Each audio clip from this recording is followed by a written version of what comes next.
قرآن کہتا ہے ثم اتبع سببا حتی اذا بلغ بین السدین، سد کہتے ہیں بند کرنا، کہتے ہیں نا سد باب، اور انسداد دہشت گردی، باب انفعال میں جائے گا تو انسداد یعنی دہشت گردی کو بند کرنا. تو سدین دو سد یعنی دو آڑیں، تو پہاڑ کو آڑ سے تعبیر کیا گیا ہے کیونکہ پہاڑ رکاوٹ بن جاتا ہے ادھر کی آبادی ادھر اور ادھر کی ادھر جانے کے لیے، تو ایک آڑ کی طرح ہوتا ہے. تو قرآن کہتا ہے حتی اذا بلغ بین السدین، یہاں تک کہ جب دو پہاڑوں کے درمیان میں پہنچے، وجد من دونہما قوما، تو آپ نے پایا ان دونوں کے پیچھے ایک قوم کو، یا دونوں کے ایک طرف ایک قوم کو پایا. لا یکادون یفقہون قولا، ایسی قوم تھی لا یکادون یفقہون قولا کہ بات سمجھنے کی صلاحیت ہی نہیں تھی اس کے اندر. دیکھیں حضرت ذوالقرنین جب مشرق کی طرف گئے تو زبان تو وہاں بھی نہیں آتی ہوگی، وہ الگ زبان ہوگی. جب سورج کے مغرب کی طرف گئے زمین کے دوسرے کنارے کی طرف تو ان کی زبان بھی ذوالقرنین کی زبان سے میچ نہیں کرتی ہوگی، وہاں بھی ترجمان کی ضرورت پڑی ہوگی. لیکن وہاں قرآن نے یہ نہیں کہا کہ وہ بات سمجھتے ہی نہیں تھے. لیکن جب نارتھ کی طرف گئے ہیں تو قرآن کہہ رہا ہے ایسی قوم دیکھی پہاڑوں کے پیچھے جو کچھ سمجھنے کی اس میں گویا صلاحیت ہی نہیں تھی، لا یکادون، ان میں کھوپڑی نہیں تھی ان کی. اس لیے زیادہ تر مفسرین اس طرف گئے کہ یہ کوئی وحشی قوم تھی. کوئی وحشی قوم ہوتی ہے نا جنگلوں میں جو رہنے والے، جیسے میں نے ایک ولاگ بنایا تھا مسائی قوم ایک جنگل میں رہتی ہے، تو جنگلی قسم کی قوم تھی. کوئی ہو سکتا ہے پتے وتے جسموں پہ ڈھانپتے ہوں اور بالکل درندوں کی طرح جانوروں کی طرح رہتے ہوں، تو اس ٹائپ کی قوم تھی کہ اوپر کھوپڑی ان کی خالی تھی، بات سمجھنے کی صلاحیت نہیں تھی ان میں. قالوا یا ذوالقرنین، وہ ذوالقرنین سے آ کے کہنے لگے ان یاجوج وماجوج مفسدون فی الارض، کیا ذوالقرنین آپ اللہ کے نیک بزرگ ہیں، آپ آئے ہیں اللہ سکھا رہے ہیں لوگوں کو، دین کی دعوت دے رہے ہیں، توحید کی دعوت دے رہے ہیں، تو ایک کام ہمارا کر دیں کہ ایک قوم ہے یاجوج اور ماجوج جس نے زمین میں فساد مچا کے رکھا ہوا ہے. اب سوال یہ پیدا ہوتا ہے کہ جب اس قوم میں کچھ سمجھنے کی صلاحیت ہی نہیں تھی تو ان کو یہ کیسے پتا چل گیا کہ یہ ذوالقرنین اللہ کے نیک بندے ہیں، اور پھر ان سے بات چیت بھی ہوئی اور ذوالقرنین نے ان کو آگے یہ بھی بتایا کہ میں دونوں پہاڑوں کے درمیان سیسا پلائی ہوئی دیوار بنا کے ان پہاڑوں کو بند کر دوں گا، اس میں میرے ساتھ یہ تعاون کرو. تو یہ سب کانورسیشن ہوئی کیسے؟ تو اس کا جواب آسان ہے، ظاہر ہے جتنی بھی بیوقوف قوم ہو کسی نہ کسی طریقے سے اشاروں سے ترجمان سے مختلف طریقوں سے اس کو، تھے تو بہرحال انسان نہ، کوئی گدھے گھوڑے یا کوئی بندر تو نہیں تھے انسان. تو قرآن کا منشا صرف یہ ہے کہ ان کے ساتھ ذوالقرنین کو سمجھنے اور سمجھانے میں بہت زیادہ پریشانی ہوئی. تو مقصد صرف یہ بتانا ہے کہ بہت ہی کوئی بیوقوف قسم کی قوم تھی. تو باقی قرآن پھر جو واقعے کی تکمیل کے لیے پھر بیچ میں بہت ساری چیزوں کو حذف کر دیتا ہے جو غیر ضروری ہوتی ہیں. اب عقل مند یہ بات سمجھ جائے گا کہ ذوالقرنین اور ان کے درمیان جو بات چیت ہوئی اس میں حضرت ذوالقرنین کو بہت زیادہ مشکلات پیش آئیں ان کی بات کو سمجھنے میں بھی اور سمجھانے میں بھی. تو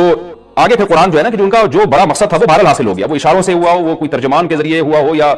کسی بھی طرح سے ہوا ہو. تو حضرت ذوالقرنین نے بھی کوئی حل نکالا ہوگا نا کہ اس قوم کی بات کو سمجھنے کی ہم کوشش کریں، ان کو بہرحال دین کی دعوت دی ہوگی. تو یہ سوال کا جواب تو یہ ہے، کیونکہ قالو کا مطلب یہاں نہیں ہے کہ آئے انہوں نے ذوالقرنین کی زبان میں بات کرنا شروع کر دی، جو بھی اپنی زبان میں جس طرح سے بھی بات کی، چاہے اشارے سے کی ہو یا ترجمان کے ذریعے کی ہو. دوسری بات یہ ہے کہ انہوں نے حضرت ذوالقرنین کی طاقت کا تو اندازہ لگا لیا تھا کہ یہ اتنے پاورفل ایک لشکر کے ساتھ آئے ہیں اور ان کے پاس اتنا اسلحہ ہے، اتنے گھوڑے ہیں، تو یہ ہنر مند ہیں. اور آگے ریکویسٹ انہوں نے اس لیے بھی کی کہ حضرت ذوالقرنین کی بزرگی کا بھی ان کو اندازہ ہو گیا. دیکھیے اللہ تعالیٰ نے انسان کی نیچر ایسی بنائی ہے کہ جو نیک لوگ ہوتے ہیں نا ان کی تقوی اور للہیت کا، ان کی بزرگی کا غیر مسلموں پہ بھی اثر پڑتا ہے. ہندوستان میں علماء بتاتے ہیں کہ ہندو مسلمان بزرگوں کے پاس آیا کرتے تھے دعا کرانے کے لیے، اب بھی آتے ہیں. انڈیا کے بعض علماء نے ہمیں بتایا کہ ہمارے پاس ہندو بھی آتے ہیں اور کہتے ہیں ہمارے لیے دعا کریں اللہ تعالیٰ سے، کیونکہ ایک لاشعوری طور پر انسان کے ذہن میں یہ بات ہوتی ہے کہ بھئی اللہ والا آدمی ہے. جیسے یوسف علیہ السلام جب جیل میں تھے تو غیر مسلم یوسف علیہ السلام کے پاس آئے اور کہنے لگے کہ آپ ہمیں خواب کی تعبیر بتائیں. اب سوال پیدا ہوتا ہے کہ بھئی وہ تو غیر مسلم تھے اور یوسف علیہ السلام نمازی پرہیزگار تھے، تو غیر مسلموں کو کیسے اندازہ ہو گیا کہ یہ خواب کی تعبیر بتائیں گے؟ اس کا جواب یہی ہے کہ لاشعوری طور پر اللہ نے دلوں میں ایک ہیبت ڈالی ہوتی ہے پرہیزگار لوگوں کی، ایک روب ڈالا ہوا ہوتا ہے اور ایک عظمت ڈالی ہوئی ہوتی ہے. تو یوسف علیہ السلام کے پاس آنے والے لوگوں کو یہ بات معلوم تھی کہ یہ عظیم انسان ہے اور یہ ان کو اللہ تعالیٰ وہ باتیں بتا دے گا جو ہمیں نہیں بتاتا، اللہ ان کو خواب کی تعبیر سمجھا دے گا، ہم نہیں سمجھ سکتے. تو یہ ایک لاشعور میں انسان کی ہوتی ہے یہ بات. اور بھی اس میں بہت ساری مثالیں، لیکن میں پھر وہ ہمارا یہ لیکچر جس کو ہم فوکس کر رہے ہیں وہ رہ جائے گا. تو ذوالقرنین کے ساتھ بھی یہی ہوا کہ وہ قوم جنگلی وحشی قسم کی تھی، لیکن ان کو طاقت کا بھی اندازہ ہو گیا اور بزرگی کا بھی اندازہ ہو گیا. پھر آ کے انہوں نے درخواست کی. طرز عمل سے یہ لگتا ہے کہ وہ قوم بھی مسلمان ہو گئی تھی، یعنی بغیر لڑائی کے اور بغیر کسی مناظرے بازی کے ذوالقرنین کا مذہب اس قوم نے بھی قبول کر لیا. تو کیا کہنے لگی حضرت ذوالقرنین سے، بھئی آپ ہمارا ایک کام کر دیں، آپ اتنے پاورفل آدمی ہیں. ان یاجوج وماجوج مفسدون فی الارض، یاجوج ماجوج ایک قوم ہے جس نے زمین میں فساد مچا کے رکھا ہوا ہے، آئے دن قتل و غارت کرتے ہیں وہ اور ہمارے پاس ان سے لڑنے کی طاقت نہیں ہے. فہل نجعل لک خرجا، کیا ہم آپ کے لیے خرچ بنا سکتے ہیں؟ کچھ اجرت، خرچ کہتے ہیں خراج کا لفظ آپ نے سنا ہوگا، ٹیکس ہو یا اجرت ہو. تو ہم آپ کو کمیشن دیں گے اس کا، ہمارے پاس پیسہ بہت ہے، وسائل بہت ہیں، لیکن وہ ٹیکنالوجی ہمارے پاس نہیں ہے جو آپ کے پاس ہے. تو ہم دیکھ رہے ہیں آپ کو اللہ نے ایک بڑی قوت اور طاقت دی ہے، تو پیسہ ہمارے پاس بہت ہے، ہم آپ کو اس کی اجرت دیں گے. آپ نے یہ کرنا ہے کہ اعلیٰ اس بات پر ہم آپ کو اجرت دیں گے تجعل بیننا وبینہم سدا، کہ آپ ہمارے اور ان کے درمیان ایک آڑ بنا دیں، ایک دیوار بنا دیں. یہ بہت بڑی دیوار بنانی پڑے گی اور پہاڑوں کو کہ اس خلا کو ختم کرنا پڑے گا. وہ قوم آ کے ہم پہ حملے کرتی ہے اور ہمارا بہت نقصان کرتی ہے، تو آپ ایک ایسی آڑ بنا دیں جو ہمارے بس میں نہیں ہے. قال ما مکنی فیہ ربی خیر، ذوالقرنین نے فرمایا میرے رب نے جو مجھے ٹھکانہ دیا ہے، طاقت دی ہے، وہ بہتر ہے. کیا مطلب؟ مجھے تمہاری اجرت کی ضرورت نہیں ہے، میرے پاس بہت وسائل ہیں. دیکھیں استغنا بہت بڑی نعمت ہے. سلیمان علیہ السلام کا بھی یہی انداز تھا جب ملکہ سبا نے ہدیہ دے کے بھیجا نا، تو سلیمان علیہ السلام نے بھی یہ فرمایا تھا ما آتانی اللہ خیر مما آتاکم، مجھے جو اللہ نے وسائل دیے ہیں وہ تم سے بہت زیادہ ہیں. تو ایسے موقع پہ اس طرح کی بات کرنا یہ تکبر نہیں کہلاتا، بلکہ یہ عین شکر ہے کہ بھائی میں کیوں کسی سے مانگوں. آپ نے بعض دفعہ مالداروں کو دیکھا ہوگا یہ جملہ کہتے ہیں بھائی ہم کسی کے محتاج نہیں ہیں. تو اس جملے میں اگر اللہ کے شکر کی نیت ہے تو یہ اچھا جملہ ہے، اور اگر نیت ہے دوسرے کو نیچا دکھانا پھر یہ تکبر ہے۔ تو بعض وہمی لوگ کیا کرتے ہیں، کوئی بھی اس طرح کا جملہ زبان سے نکال دے تو فوراً اس پہ تکبر کا فتویٰ ٹھوک دیتے ہیں، یہ ٹھیک نہیں ہے۔ تو اس طرح کے جملے پیغمبروں سے بھی ثابت ہیں تو اور اہل اللہ سے بھی ثابت ہیں۔ حضرت ذوالقرنین نے فرمایا بھائی پیسوں کی مجھے ضرورت نہیں ہے، ما مکنی فیہ ربی، میرے رب نے جو مجھے وسائل دیے ہیں خیر، وہ بہت بہتر ہے، تم کیا دو گے مجھے، کتنے پیسے دے دو گے؟ ہاں مجھے افرادی قوت کی ضرورت ہے، کیونکہ اتنے بھاری بھرکم پتھر اٹھا کے پہاڑوں پہ لے کے جانا، لوہے کی پلیٹیں لے کے جانا، اس کے لیے افراد چاہیے، مزدور چاہیے، لیبر چاہیے۔ فاعینونی بقوت، تم مجھے میری مدد کرو قوت کے ساتھ، قوت چاہیے مجھے، پاور چاہیے، افرادی قوت چاہیے، یہاں قوت سے مراد ہے وسائل چاہیے، لیبر چاہیے، مزدور چاہیے۔ تو اجعل بینکم وبینہم ردما، میں تمہارے اور ان کے درمیان آڑ بنا دوں گا، دیوار بنا دوں گا۔ آتونی زبر الحدید، وہ قوت یہ چاہیے کہ دو تم مجھے لوہے کی پلیٹیں،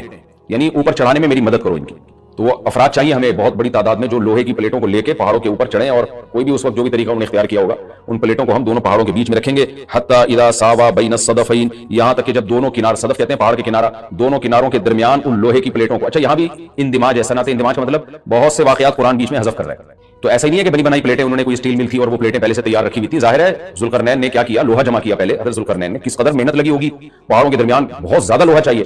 تو کہاں سے پتہ نہیں کتنے مہینے کا یہ پروسیس ہوگا، کتنے سال اس پروجیکٹ میں لگے ہوں گے، کہاں سے لوہا جمع کیا ہوگا، ہو سکتا ہے زمین میں کھدائی کا کام شروع کیا ہو پہلے، کہ زمین سے لوہا نکالیں ہم، پھر اس لوہے کو گرم کر کے اس کو بھٹیوں میں گرم کر کے کیسے پلیٹوں کی شکل میں تبدیل کیا ہوگا، تو یہ کوئی آسان کام نہیں ہے، لیکن قرآن نے اس پورے واقعے کو حذف کر دیا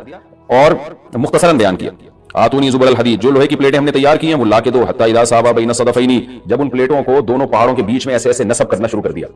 ایک پلیٹ آئے، پھر دوسری پلیٹ، پھر تیسری پلیٹ، یعنی اگر ایسے کر کے پلیٹ لگاتے تو یہ تو پلیٹ تو بہت ہلکی ہوتی، یاجوج ماجوج اس کو اس میں سوراخ کر دیتے یا کچھ بھی اس کو توڑ دیتے یا جلا دیتے، پگھلا دیتے بھٹی کے ذریعے، کچھ بھی کر سکتے تھے، تو پلیٹوں کو ایسے کر کے رکھا گیا، تو چوڑائی میں جو ہے وہ دیوار بنے۔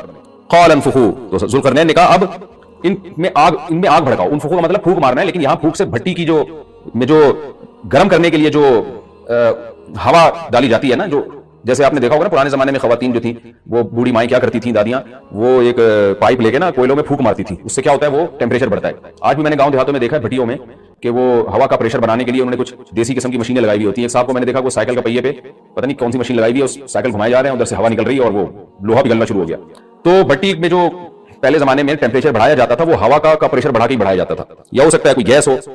جس کا پریشر بڑھانے کو انفخوا سے تعبیر کیا جا رہا ہے۔ حتی اذا جعلہ نارا، یہاں تک کہ جب ان پلیٹوں کو بہت زیادہ گرم کر دیا اور آگ کی طرح وہ پلیٹیں بیچ میں نصب کر کے نا آگ کی طرح پگھلنے لگی، پانی کی طرح وہ پگھلنے لگی، تو قال آتونی افرغ علیہ قطرہ، جب وہ گرم ہو گئی نا بہت زیادہ تو پہلے سے تانبا پگھلا کے رکھا ہوا تھا۔ یہاں بھی وہی تفصیل ہے کہ حضرت ذوالقرنین نے جو اتنا زیادہ تانبا پگھلا کے پہلے سے بالکل وہ پانی کی طرح تانبا پگھلایا ہوا تھا۔ میں نے دیکھا ہے جو کاپر ہے پگھلتا ہوا بھٹیوں میں، مجھے تو ایسی چیزیں دیکھنے کا بڑا شوق ہے، تو وہ اتنا زیادہ اس کا ٹیمپریچر ہوتا ہے نا کہ ایسا لگتا ہے جیسے جہنم کی آگ ہے، اللہ ہم سب کو محفوظ رکھے۔ تو میں کبھی کبھار جب یہ آیت پڑھتا ہوں تو میں سوچتا ہوں کہ کیا کتنا بڑی مقدار میں حضرت ذوالقرنین نے کہاں سے تانبا جمع کیا ہوگا، پھر اس کو کیسے اس زمانے میں جو صدیوں پرانی بات ہے جب ٹیکنالوجی نے اتنی ترقی نہیں کی تھی، اس کا تو اشیر اشیر بھی نہیں تھا، لیکن کیسے اس کو پگھلایا ہوگا انہوں نے حضرت ذوالقرنین نے۔ وہ کسی دیوڑے میں جناب اتنا زیادہ، پھر دیگ کہاں سے لائے ہوں گے، وہ دیگ تو خود پگھل جائے گی، اس کے لیے مخصوص قسم کی ایک کوئی میٹل ہوتا ہے کہ اس کا ٹیمپریچر اور تانبے کا ٹیمپریچر میں فرق ہوتا ہے، کہ تانبا جس ٹیمپریچر پہ پگھلے گا تو اس دھاگ کو، تانبے کو جس دیگ میں ڈالا جائے وہ اس ٹیمپریچر پہ نہ پگھلتا ہو، یا کوئی پتھر کی دیگ ہوگی جو بھی ہوگا، لیکن بہرحال یہ ساری چیزیں محیر العقول ہیں۔ تو حضرت ذوالقرنین نے پہلے سے بہت بڑی مقدار میں تانبے کو پگھلا کے رکھا ہوا تھا۔ انہوں نے کہا کہ آتونی افرغ علیہ قطرہ، قطر کہتے ہیں تانبے کو، اب یہ جو ہے دو مجھے یہ، میں اب ان پلیٹوں کے اوپر جو گرمی سے جو پگھل رہی ہے نا ان کے اوپر تانبا ڈال دوں گا۔ یعنی تانبا ڈالنے کا مقصد کیا تھا کہ دونوں پلیٹوں کے درمیان جو خلا ہے وہ پر ہو جائے، اور پلیٹوں کو پگھلانے کا مقصد یہ تھا کہ پلیٹیں اور تانبا آپس میں مکس ہو جائیں، ایک یکجان ہو جائیں وہ، کیونکہ جب ایک چیز گرم کر کے دوسری گرم چیز کے ساتھ ملائی جاتی ہے نا تو وہ اس کے اجزاء ایک دوسرے میں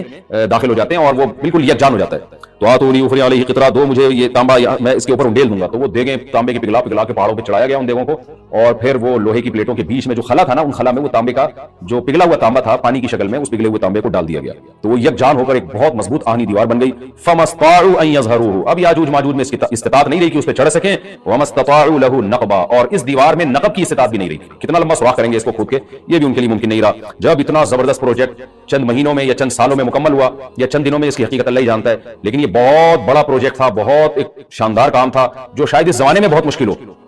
تو اس زمانے میں آپ سوچیں کہ کتنا مشکل ہوگا، لیکن ذوالقرنین نے جب اس پروجیکٹ کو مکمل کیا، قال ھذا رحمۃ من ربی، وہی بات تکبر نہیں کیا کہ میرا کمال ہے دیکھا